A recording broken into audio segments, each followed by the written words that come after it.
kolaba lige između Mega BMX-a i Krka Zadra, koja je završena pobedom gostiju 71-73. Sa nama su trener gostujuće ekipe gospodin Aramis Naglić i Josh Gospic. Josh, your impressions after this game?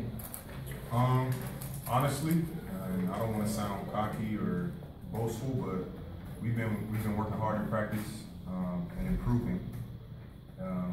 It started a few weeks ago, and we've just been trying to get better every week. And I think today is just another sign of our improvement. Coaches have been coming up with great game plans, both in practice and in games, and the players have united and executed. So honestly, I'm not surprised, and neither is nobody in our locker room.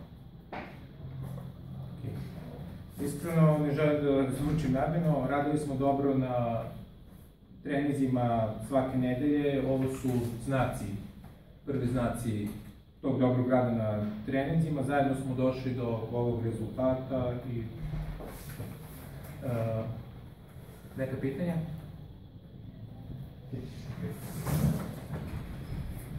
Sada će nam se obratiti trener gostujuće ekipe gospodin Naglić.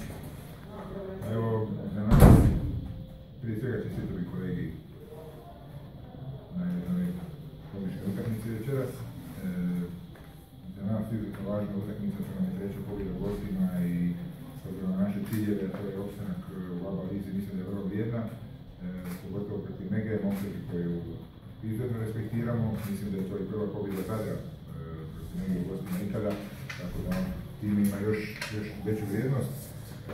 Ono što veseli iz utakmicu je da momčad pokazuje jedno jedinstvo, jednu čvrstoću i stabilnost u trenucima kad se utakmice lome, pokazujemo karakter i to će nam jako trebati u narednim utakmicama, već u petak protiv Olimpije za nas sljedeća važna utakmica. Neka pitanja? Hvala.